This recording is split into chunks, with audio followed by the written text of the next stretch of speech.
Well, hello, ladies and gentlemen. Good morning, good evening, and good afternoon to everybody around the world. Welcome back to another One Piece video featuring your boy Ace. Get ready for a very, very spicy deck profile featuring OP06 and EB01, in which we're playing with a leader who is very, very underrated, let alone overlooked, but for some reason has a ridiculous fan base, and I can understand why.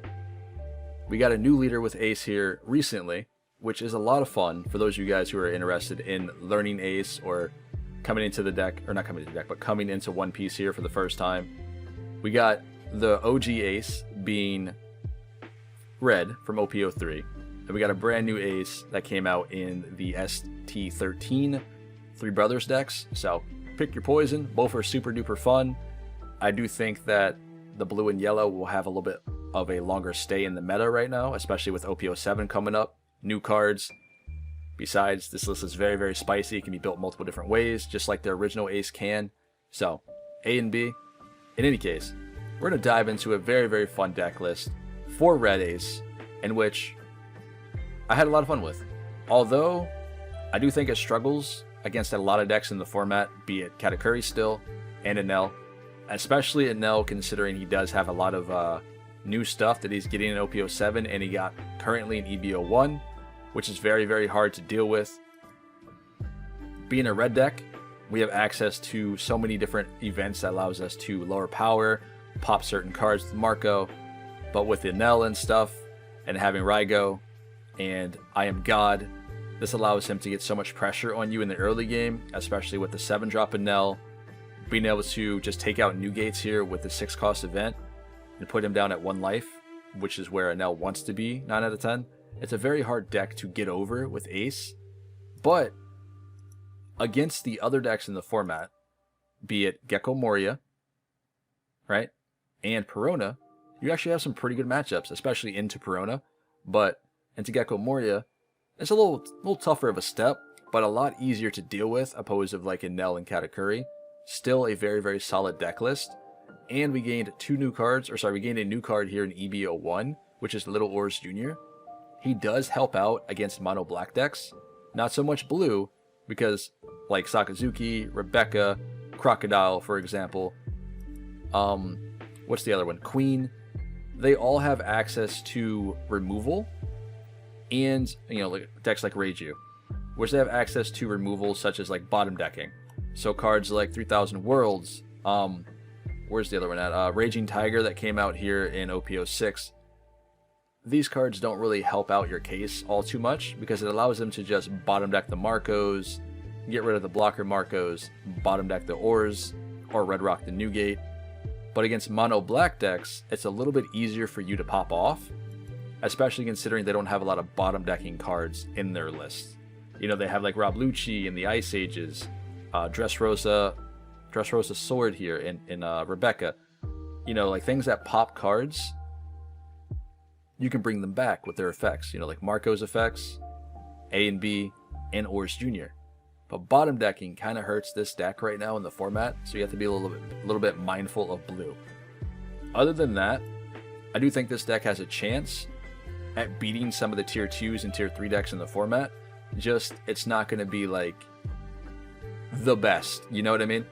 But it is very fun to play, especially with all the events that we have access to and how explosive this deck can be if you draw right and you set up some really, really good plays. If you remember, I showed you guys an Odin deck that I came up with that used Red Hawk and the new card that we got from EB, which is Ezo. Ezo can be used in this list as well, but I opted to run Crossfire. Crossfire allows you to minus something by 4000 power. So for example, if you have 4 Dawn up, right? Your opponent attacks you, they do a thing, right? You activate 2 Dawn, you play a Crossfire, okay? What's cool about that? Well, Katakuri is an 8k. So if he swings at you with 8k power, you Crossfire it, and then you Red Hawk. Which is really, what happens? He goes bye-bye. And this is one of the unique things that this list can do, or red decks can do in general. It can unexpectedly just pop cards on board when your opponent's not ready for it. This also allows you to remove things like Borsalino as well. You Crossfire it, you pop it with Red Hawk, you go about your day. It's pretty cool. We've also included in the Seaquake, just one of. I don't want to go too crazy here. I will show you another variant at the end of the video as well. But Seaquake allows you to make plays with something like Ace. You play an Ace down, you minus 3,000 power. And then hopefully if it's low enough, you can Seaquake it. If not, you can play an Otama down, then Seaquake. You have many ways of removing bodies on board.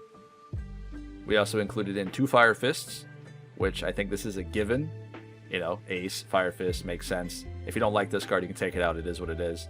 We run with like 19 events here, so you have many in order to discard and play this ability. But this helps you out in the yellow matchups with Ohm and Holly. Essentially, you can just drop down an Otama if need be. Play this, pop Ohm and Holly off, which is really, really good in that matchup for you. Because it helps you against wide decks. So Gecko Moria and Nell, some Yamato lists that are doing Skypiea variant. It's a pretty good card still. But other than that, this has been a very, very fun list I'm very much enjoying right now in the current format. Again, it has its ins and outs. But, you know, this is not a tier 1 deck. It's going to have problems. Either way, let's dive into a bunch of games today and see what we can do. Alright guys, here we go. We're going to dive into a bunch of games today. Coming at you guys with Red Ace, playing into a Queen, which is something we rarely ever see anymore. I do know Queen got a bunch of new stuff for EB01, so that is something that I am interested in bringing to the channel here, especially considering I love playing this deck. But, so stay tuned for that one. In any case, Ace got voted in this week. I don't know how, not sure, but a lot of people seem to like Red Ace. And this is one of those decks that is a little bit under the radar. I don't want to tell you it's super good, build it now. I'm not going to tell you, like, you know, you're sleeping on this deck. It's very strong, but it has its matchups that it doesn't do well against, which are the same matchups in which it's always had issues with. And that's Big Mom and Katakuri, which is everywhere. So yellow decks essentially. And OP07 and Nell becomes a prominent threat. So I don't know if Ace is going to be able to hang out. We'll see. We get a bunch of red cards for Revolutionary Army and stuff, so it's a possibility. Like Dragon and stuff could be pretty good here. But we'll see how that goes. Currently, doing things like with the Makino and the Buggy, allowing you to swing for 7Ks like this here is really, really strong for a lot of decks. Especially, you know, Zoro does it well, right? So you can go ahead and incorporate that inside of Ace decks as well with Makino, because we run Buggy and Izo too. So, in any case, in this matchup, as Ace, all I'm going to keep doing is attacking face the whole game, of course, right? But you have to micromanage Queen's hand and their life, which is a little different. And you don't want them to go too low and heal themselves up. So you have to pay attention to both and what they're at before you can keep them constantly going for face here. Yeah, you can have that, it's fine. Shirahoshi is one of the newer cards in EB01, which is very, very strong in Queen and in Enel, unfortunately. We can't remove it by card effects, otherwise they heal a life, so that's something you have to play around in red decks, which does suck, because we have a lot of cards that allows us just to pop units. And speaking of which, we have the Marco in hand, we already have Red Hawk and Crossfire here. So we're set to go with Newgate. Let's go 6 and kill this. Nice. We'll play Marco down, we'll pop it. They'll heal a life, but it stops them from healing up later on. So, that's okay. Oh. Yeah, it's my bad. That's my bad. I played into that. It's my fault. It's okay. Let's get down Newgate. Going 7. That's... Yeah, this will work. This will work. This is fine. They have 1 Dawn up for no reason, because Queen doesn't play a lot of 1-drops.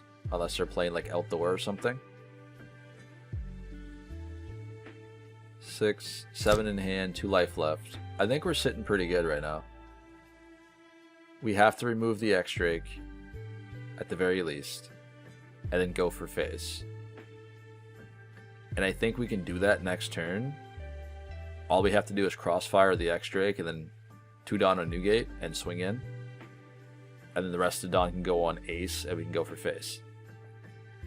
You can't guard out on either of those hits, and it will have 7 cards. Oh, sorry, it will have 6, 7, 8 cards in hand, unless the life cards are triggers. And then he doesn't have any way to heal up. 5. Yeah, okay. I think that's going to be the play. This should just get us game here, realistically. 12 pop this. He has to take the hit. Yep. And then we stack everything else on ace and go face. Yeah, we're chilling, boys. Not gonna lie, this is one of those decks I definitely did not want to run into today. Sabo is very challenging for Ace to deal with, considering the fact that they can be up 7 to an 8k, kind of similar to Yellow-Black Luffy. But I feel like the Yellow-Black Luffy is a little bit easier to manage than it is for Sabo. Although, Luffy is still difficult, right? To be fair. But there are a lot of cards in this deck that are a little bit scary that you have to deal with at all stages of the game. At least in Luffy, you know it's just going to be either Luffy and Ace, or Ace and Sabo. You know what I mean? Like, this, you have to worry about Cracker, you have to worry about Kikinojo, Zoro coming down. So many different bodies you have to be prepared for. Speaking of which, we're setting up plays already. Takes the bottom life, though. Interesting. So what does he put down on board here? Maybe a Luffy? Or nothing. Okay, cool. So he's stacking up for later.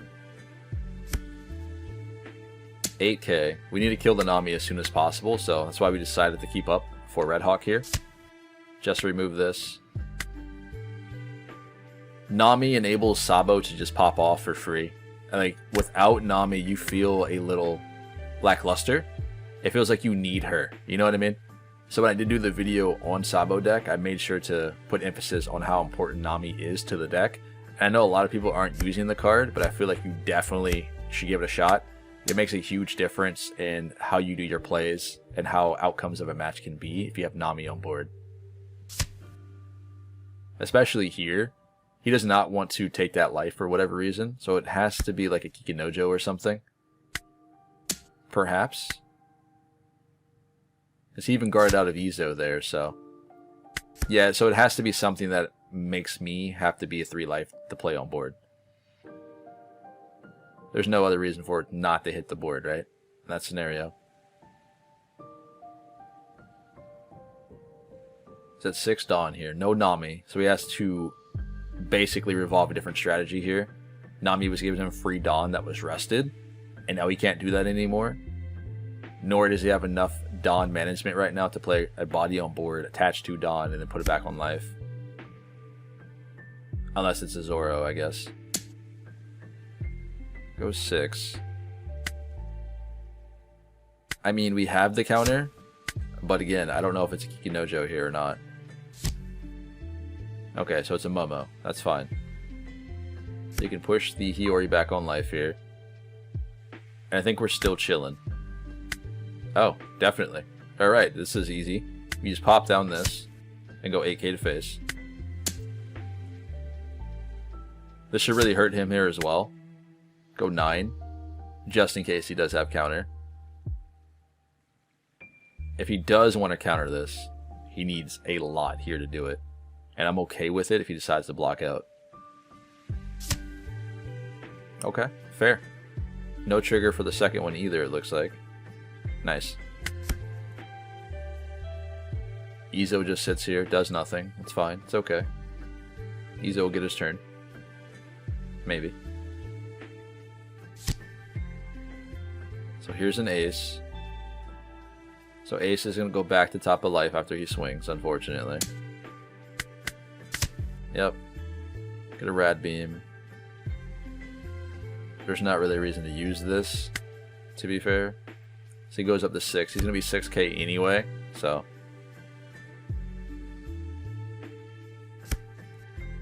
Yep.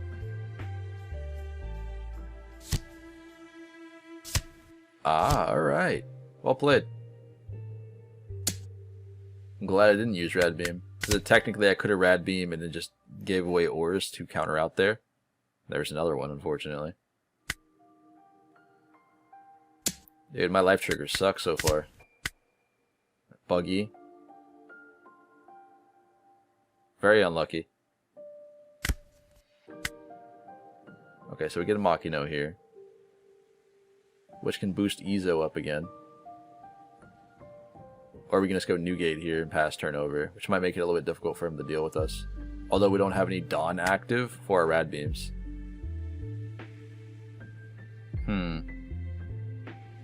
I still think this play right here might be a little bit better. Because we're at 2 life and we can Rad Beams here instead. Go 7 into this. Just try to get cards out of hand.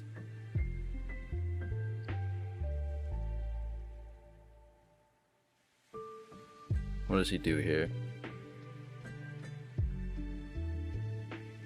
I would think he'd counter this out. So he doesn't have any 1k counters in hand here at all. We can leave up 2 for Rad Beams. We go 9. We can discard 1 to go 10. This should be cleared now. Nice. Also, I don't want you to think I wasn't paying attention. I appreciate it, man. Thank you. I don't know, man. I'm very much enjoying it. I'm having a lot of fun doing the channel and all that sort of thing. Meeting new people at locals and all that sort of thing. Just putting out content for the community. It's been a lot of fun. So it's kind of cool to me to like sit here, we can play Sim, we can go out places, and I can meet other people, or I find people who watch my stuff here on Sim, which is really, really cool to me. So I appreciate all the love, man. Thank you. Now be gentle, alright? It's a tough game. Hiyori. I always get like, well, what could it be, you know? Well, we already know it's probably going to be like another Ace or Luffy here, which would suck. Luffy comes in, probably swings for 8k, so I'd have to Rad Beam, is my guess. As my triggers have not been very good. We got 2 Radical Beams and a Buggy so far. So he's got enough Dawn to bounce Ace back on top of life. I'd imagine he would not clear board. Oh, okay, never mind. I'll take that. I think I would have probably just went face there, to be fair. Izo isn't really doing all too much unless I invest Dawn into him or get a Gatling, which I haven't seen all game, so. Go 6. Clears Makino too. Again, I probably wouldn't have done that either. Because I need to stick a Buggy or Izo on board for the following turn before I can swing with it. Okay, so he has Luffy on board. We can actually drop Newgate here. He didn't boost up his leader, so it might be a little bit difficult for him to actually get in an attack on us. And I probably shouldn't have done that. That's my bad. It's too late now, but I probably shouldn't have attacked here. Yeah, that's my fault. I don't know if that's going to make us lose the game, but if we do, that definitely is going to attribute to why. I think we should have just left the Ace on life and made him play other cards down to try to get it off life for him. Because if that one's a Luffy there... Oh, okay, he's rotating again. Takes bottom life again. One of these has to be like a 0-cost event or a Veggie then.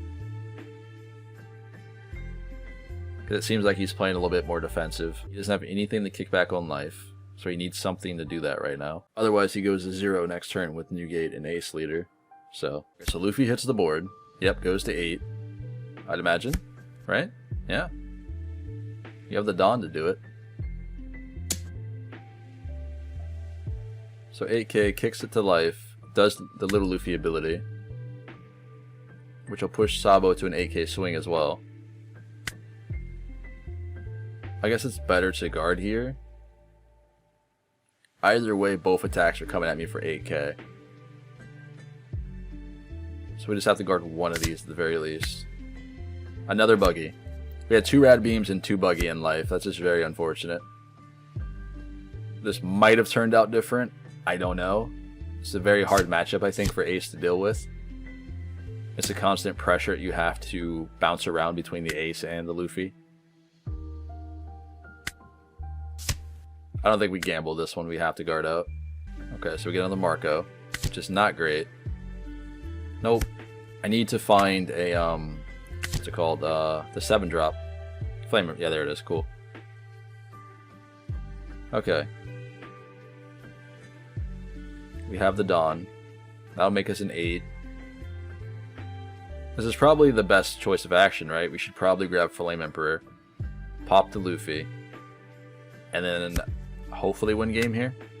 Unless that's a 0 cost event on life. Let's pop this. 2 cards in hands. But he is 7k, so we have to actually discard our events to make us a little stronger here. Okay, so that's 9. We need to go to 12. Okay.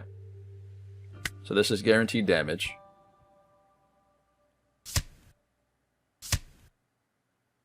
Wow. Alright, well played. Well played. Yeah.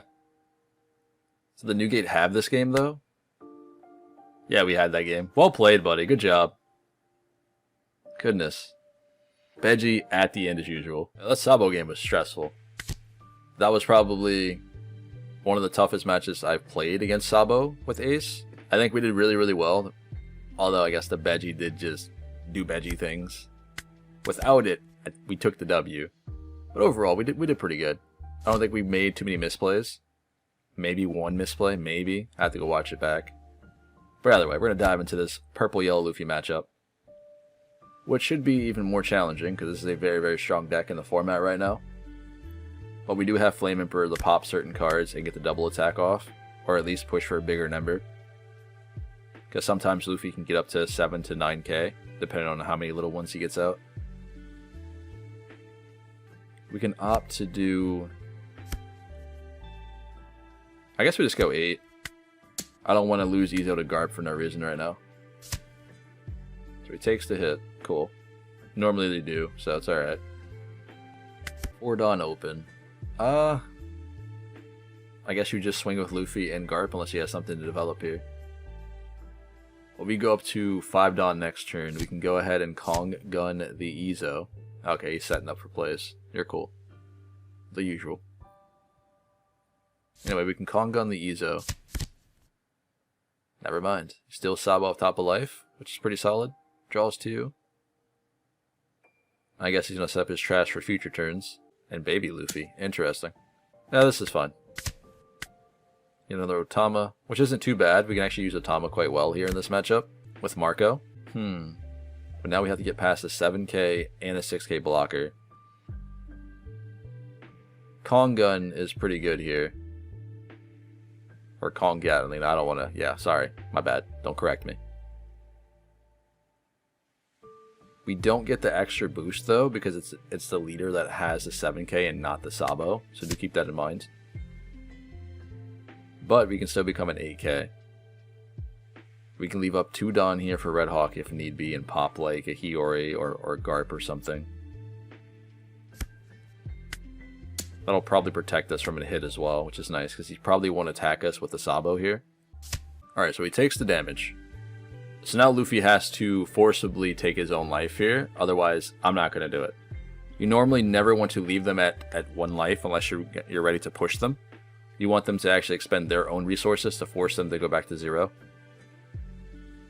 And generally it's better to leave them at 2, so I probably shouldn't have attacked in that scenario, but if he has it, he has it. If he doesn't have it, then maybe, hey, we're good for another turn. But we do have Emperor, just in case. We can guard out this with Jozu. Or the Otama.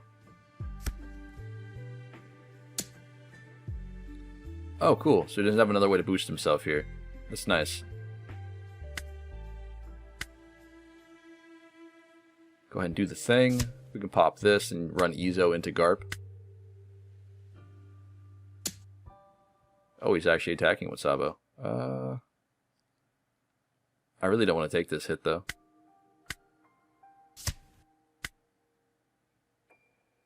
But it's nice that he did that. A little weird, but it worked out. Alright, so we get a Marco off the draw.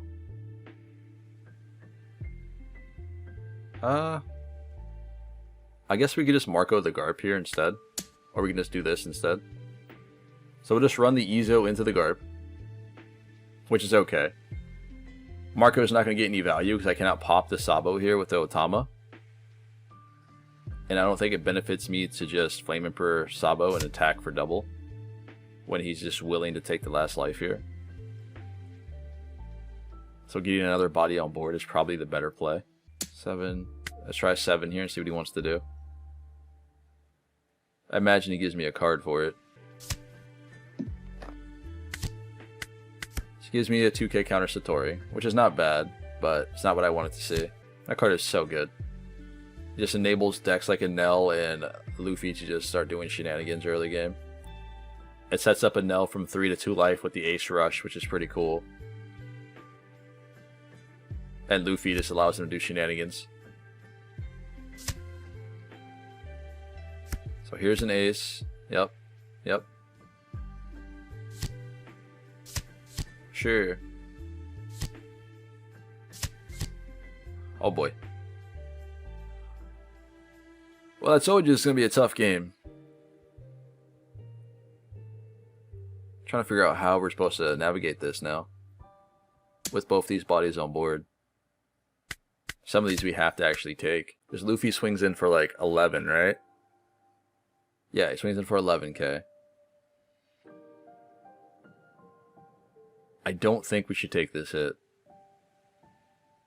But I also don't want to get rid of Marco and Otama here. This one's a guaranteed damage. Okay, so another 2k counter. He's got no blockers up. 6 cards in hand.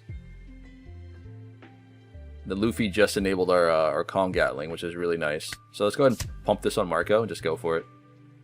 So that's a 10k. Does he have enough? GG?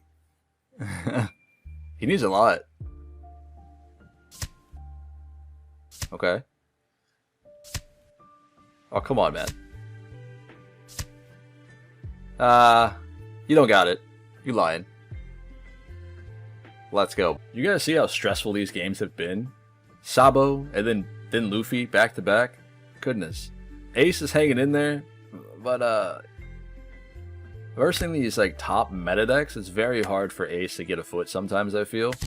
In Moria, playing against Moria and like Perona, I feel like that's such an easier win for you, opposed to playing against Sabo and Ace, depending on how your hands go. But Moria and Perona, they feel like so much easier for you to just step over than like everything else.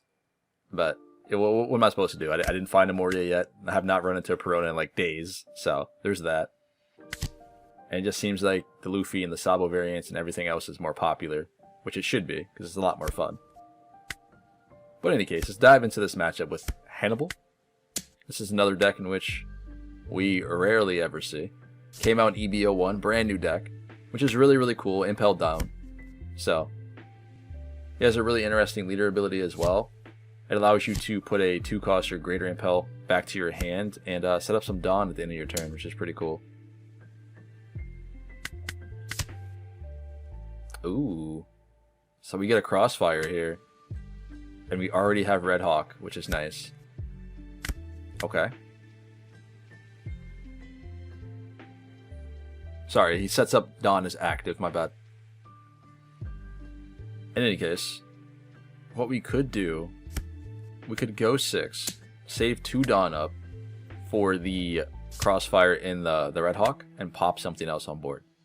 Because I feel like he's going to play Sadie down again, and with another Jailer Beast. Yep, cool. Easy peasy.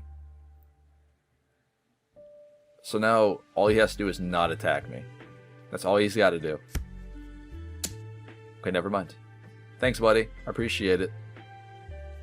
So the combo with this is really, really cool. I learned this from playing the Odin deck with the whole Ezo, the 5-drop. You discard a card, you minus 2,000 power to something, you Red Hawk it. In this scenario, you Crossfire something, and then you Red Hawk it. So you can bring down that Katakuri, who's an 8k, who's swinging on you with 1 Crossfire, 1 Red Hawk, and you're chilling. There you go. Easy peasy, right?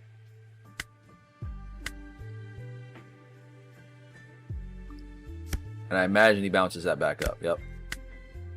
So he gets his 2k counter back to hand. Let's pop this, go double attack. Does he have enough? We know he has at least 1 2k in hand. Oh. Okay.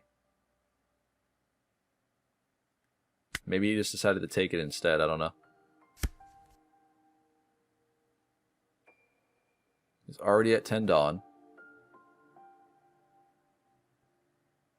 there goes the stage, which is pretty cool. It's kind of similar to the Revolutionary Army stage, which is interesting, and the Vinsmoke stage. But just in case you guys missed his leader ability, and this is what stage does. Alright, so Sadi comes back down.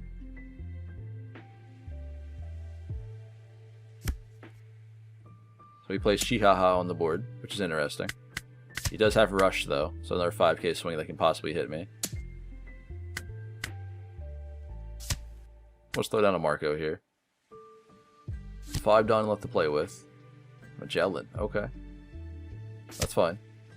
It does stop me from playing Newgate next turn, which is unfortunate, but I don't think we need it to win game.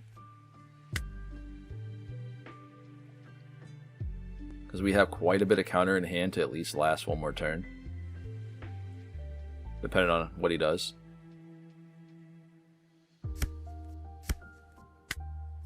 One Dawn open. Let's start poking him. Okay. Interesting.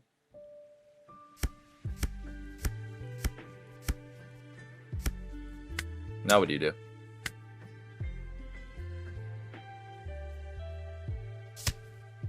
Well, he definitely has this one, right? Otherwise he wouldn't have taken the first hit. Uh-huh. Sir, did you forget? Ooh, that's awkward. Alright, ladies and gentlemen, we'll probably do one more game after this one, and then we'll dive back into the deck list here. In any case, this is probably my favorite matchup in the format right now, playing into Yamato. I don't care what variant it is, it's always exciting, and it's a lot less stressful than Black Yellow Luffy, but to the same regard, this is probably going to be a Fortress one, so this might be a little bit more challenging. Now, speaking of which, Ace is very, very good with removal, so this might not be so difficult. And considering that we run a lot of like the Red Hawks, the Radical Beams, and all that, it's a little bit easier to guard out on Yamato's big swings with like the Banish Nami and the 9k and 8k swings. It's pretty easy, right? And the Red Hawk really helps out here in this match particularly, considering all the Searchers and the Borsalinos.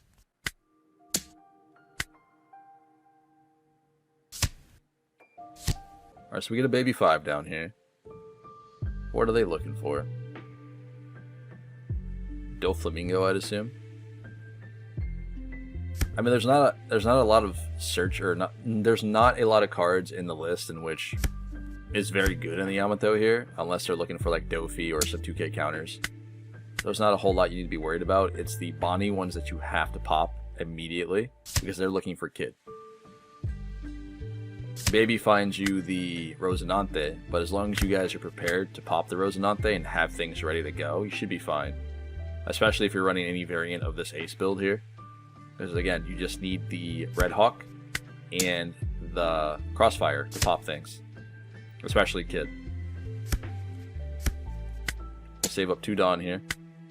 Just to protect ourselves from a double attack Banish, maybe. Because they can go 9k. And then drop Nami. Yeah. So yeah, that's fine. What do you do?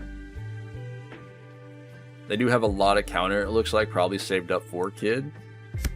So that's going to suck when we get to that point. They go 9k. We'll take this hit. If they decided to play Onami, we would guard it out, but... Rosinante. You poor guy. Ooh. We top deck the one and only Seaquake here. Crazy. I guess we just go face, right? Give Buggy a power boost. Let's get up in there. This pushes us to 7, and I can also swing here for 5, maybe? There's no way you take this hit, too.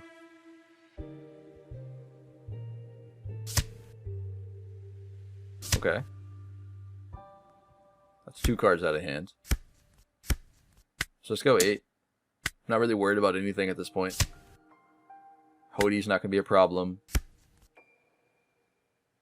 Because if he plays Hodie down and he rips his last life, we just win next turn. Unless he has a full hand of counter to protect himself. And that would be 16k worth of counter he needs. Or sorry, he needs 7, no. He needs 12k counter. My bad. So kill the buggy. There's a kid. Do we have the Rosinante? So he does have it. But we can deal with it, it's fine. We got an Ezo. Let's play down Newgate. We'll pass up the turn here. We can play around the kids here with Ezo, hopefully, when we do the search. Because all we need to find is a Crossfire to pop it, or an Emperor. But we need to get rid of the little one first, that's the issue. So he's going to go 10k here, which isn't too bad. We have the counter out for this one. And I can't take this hit regardless. Just in case the next turn is going to be a Hody Jones or something, we have to be prepared for that one. The kid here I don't necessarily mind too much. It's only 1 damage. 5 Don left to play with, which possibly means either another blocker. Yep. And 3 Don left. So he's going to attach 2 to that and give a Don to Killer. Does kid play anything down? No, okay, cool. Just goes 10k face, that's fine. Top deck of Marco. So Marco can pop the Rosinante. He has 2 Don open, possibly for events. So we can pop the Rosinante. We can Don up the Newgate and smash the Killer as well. Ooh, this is good. We can Otama the kid. Did we just wipe the whole board? Need 7k counter here. Unless he has like El Thor and stuff, which is a possibility. Or Punk Gibson. With the 2 extra Don he has open up there. Which should push him to 10, and he still needs 3k after that. Boys, we got there. We go 5, save the 2 for Red Hawks. Nice. So he throws Bonnie. That gives me the impression he has another kid in hand, or that was his only thing that he could possibly give away that had counter power to it. Which I doubt it with a hand size like that. I don't know. Let's go in 5. So he's playing down Hody Jones. Or another kid. 10 Don.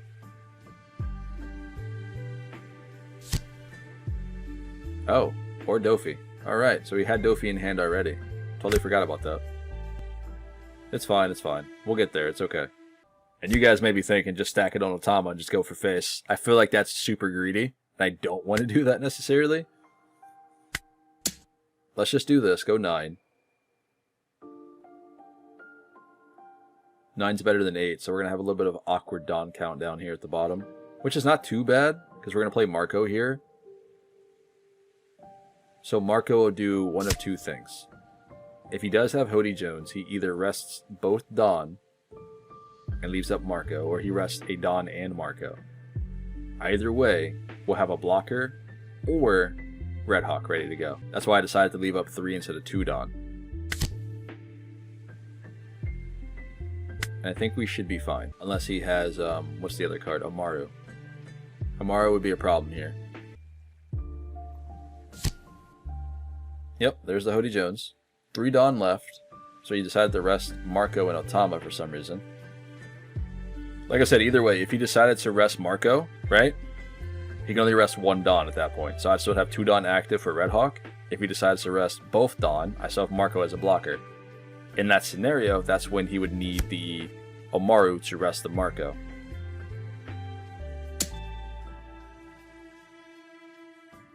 But then his leader becomes 8, 11k as well, which would be a problem.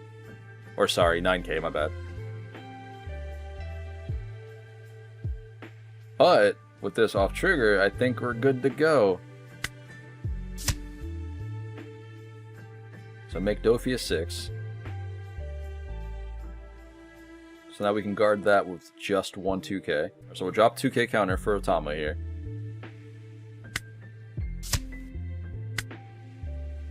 Alright, so we'll counter this out with Red Hawk. We definitely want to keep Marco alive.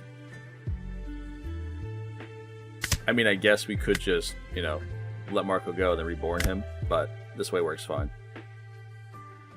And good game, I hope. I don't think it's possible for him to counter out of 20k. GG. Alright, ladies and gentlemen, this will be the last game for the day. I do hope you guys enjoyed this one. This was a lot of fun to put together and play Ace again. Although I do feel like he's a little bit lackluster right now, depending on who he's playing up against. I think he needs a little bit more cards, maybe an OP07. When we get some more Revolutionary Army stuff, maybe there's going to be some pretty good red cards that'll be good for him. But it's less likely, right? Let's be honest. Either way, he's not a tier 1 deck. I'd probably put him on tier 3 at most. He's still a lot of fun to play. He can beat a lot of tier 1 and tier 2 decks out here. But consistently, you are going to be facing a lot of yellow decks, Katakuri, Enel, and he just doesn't do always the best into those matchups. But he's still definitely worth picking up if you're interested in Ace, especially if he's one of your favorite characters. Let's go ahead and dive into this game here. Enel is already at 2 life. He does have a ridiculous amount of cards in hand, so, I mean, they always typically do. Another Kikinojo. I'm going to try to stay above 4, so she cannot get heals off, or so he can't get heals off with Kikinojo here. Because I do want to pop that card as soon as possible. Goes 7. 4 Dawn open. Leads me to believe he probably has another one or an Ohm Holly combo coming. So I'm going to guard this as well. So we're going to take that one at the very least. Thankfully we can pop that with Flame Emperor, so, you know, you're welcome. You did that, by the way. That was your fault. Alright, what are you playing here? What do you develop? 2 in trash. He threw away a 2k counter with Shirahoshi as well, so either his hand has to be really cracked or he's just being super greedy. Let's get down to Buggy. Nice. Let's play Marco. We'll pop this, and we'll just go nothing, actually.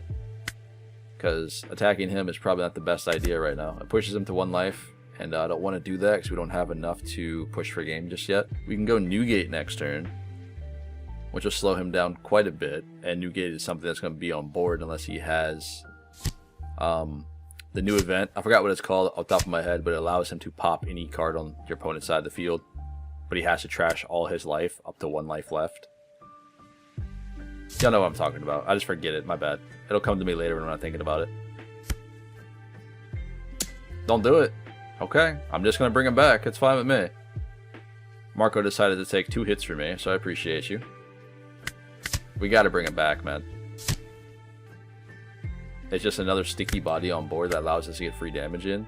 And we get a Seaquake too, so. 6k Sabo.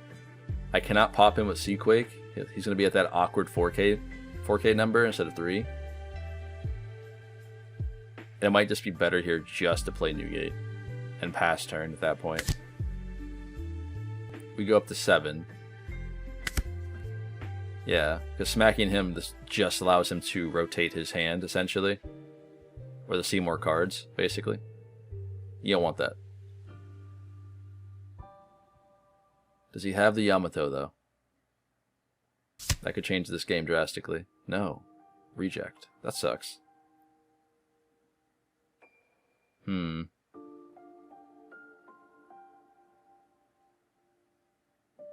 much as I don't want to, I think we should do it. Because this will make him commit resources to try to attack and kill the Marco here. Which I'm okay with, right? Because that might stop him from developing something else on board. Oh, okay, never mind. Banish. Okay. Sure. That's fine.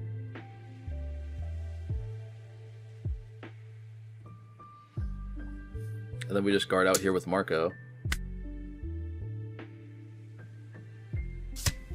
Probably better for the Jozu and keep the Otama, in case we can use it for later. Alright guys. Should I go for face or should we clear board? Perhaps clearing the Sabo is a good idea. I just don't know if we want to do it with Newgate. We do have another blocker, Marco. Let's give this to Buggy. That's 7. Let's go 8, 9, into face. We're going to try it. This might be super risky, but we might be able to get there. Because if we can actually get him to 0, that'd be great.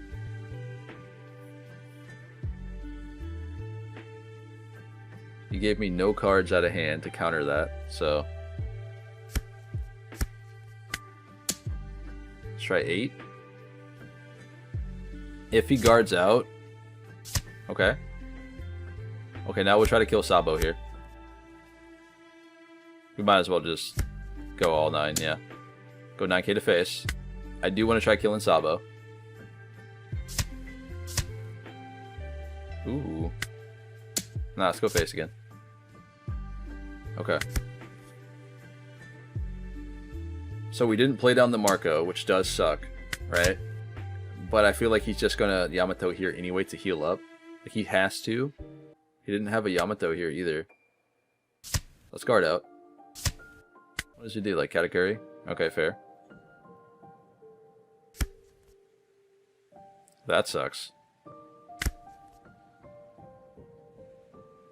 I mean, getting the ace isn't bad here.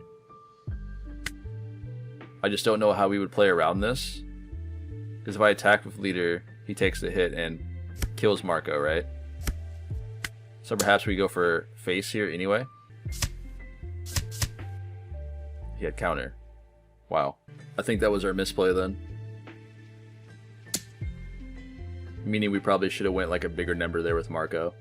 But if he countered out of that, can he save this? Okay, so we get rid of the Sabo. 2 cards left in hand, one's an Onami. So if we decide to hit the leader, he pops the Marco on board. Which is why I feel like we should have just went 9k with Marco originally. And then perhaps he didn't have enough counter for 9. Because now it feels awkward just to play ace down and not do anything with him. He's going to kill Marco anyway. Yeah, we definitely made a misplay there. It was totally my fault. I think we probably could have won game too. If we would have gone 9, and if he did not have the counter for it, we won't know. But if he didn't have counter, Onami wouldn't be there anymore. Marco would have been popped. We might have just won game if that was the case. If I decided to go all in on leader. Yeah, definitely. Unless you just top deck that. That's cool, man. These are just those type of games where you can just watch back later. But like, yeah, I probably should have done XYZ instead. We get the minus on the Katakuri. We can probably try to remove him, at the very least. We don't have any good events here to save up for. We have 3 life left, essentially. Kill this. If I attack with ace, he pops that. And he's back at 2 life, though, because Yamato, so that does suck. I need him not to play blockers here. But I also need him to attack with Yamato. At the very least. Yep. Okay. That's not too bad. Nice. And we get an Otama. This is a pretty solid hand now. Double Red Hawks should be able to keep me alive. So I'm thinking we can just go big and swing 12k into the Otama. Or sorry, into the Yamato. Maybe this will be the play.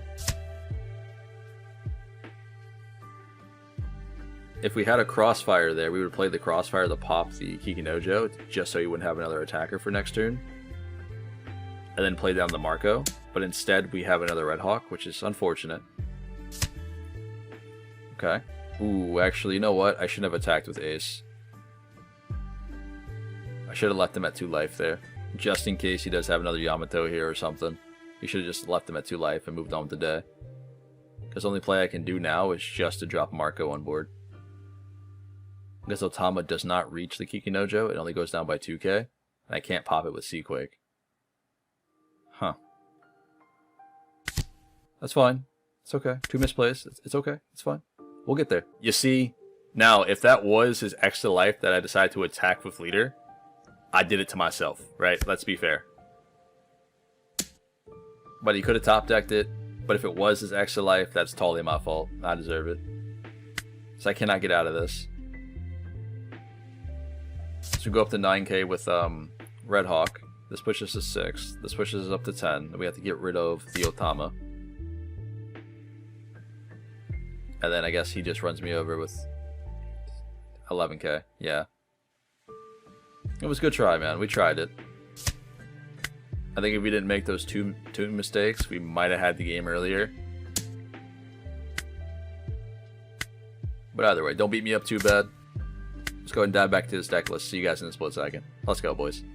Alright, ladies and gentlemen, welcome back to the end of the video. Hopefully you guys did enjoy this one. This was a lot of fun to put together, especially for a leader who's very underrated that we don't see all too often. He's still very enjoyable to play.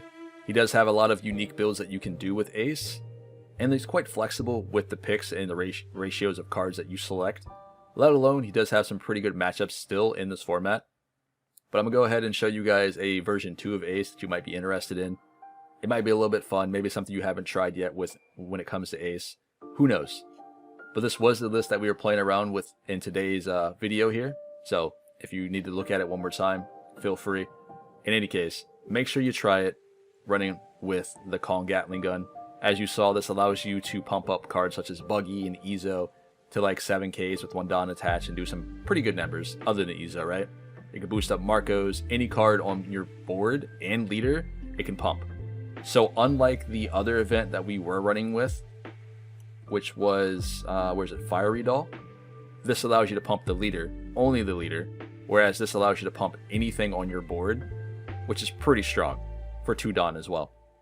And for the trigger, it also kills something that's 5,000 power or less. So things like Borsellino can be popped with this as well. In any case, version 2 of this Ace build looks like this. This was something I was playing around with for a while. I thought it was pretty fun. It revolves around Newgate, whereas this package here is a bit more defensive with the Red Hawks and the Crossfire and being able to pop certain cards when your opponent attacks you. This one is a lot more offensive because we've added in 1 more Newgate. You can go up to 4 if you choose to, but you have to take out something else in the deck, of course. And if that's the case, by all means, play around with it. Let me know what you think about it. But in any case, the way this works is you have the round tables to kill anything in the game that's on board that doesn't have a Sabo effect on it, right? So for example, you just round table something, you pop it down with Seaquake. That's it. Big Mom, Seaquake. Round table, Seaquake. You play down an Ace, you have Ace on board, you drop an Otama, you Seaquake it. If you have Newgate for a turn, they have Big Mom. Following turn, you round table it, attach 2 Dawn, you swing. She's dead, right? It's a very, very fun build to play around. You have your Ace leader ability where when your hand gets a little bit clunky and you have too many round tables, you have too many events that you don't need, you can pitch them to give yourself a power boost. So it does work out, and it's a lot of fun to play around with, so hopefully you guys give it a shot. Either way, this has been a spin on Red Ace from OP03, currently in the OP06 EB01 format. Let me know what you think about it. Try it out. Give it a shot. This has been Pawseplays. Remember to smash the like button so we can get these videos floating around here on the channel. I really appreciate everybody who's been tuning in, showing me some love. I appreciate everybody here who I meet out in locals, I come across on Sim, on other Discord communities. Hopefully everyone's doing well. I will catch you guys in the very next video, or I'll see you at locals. Stay safe out there. I'll see y'all later.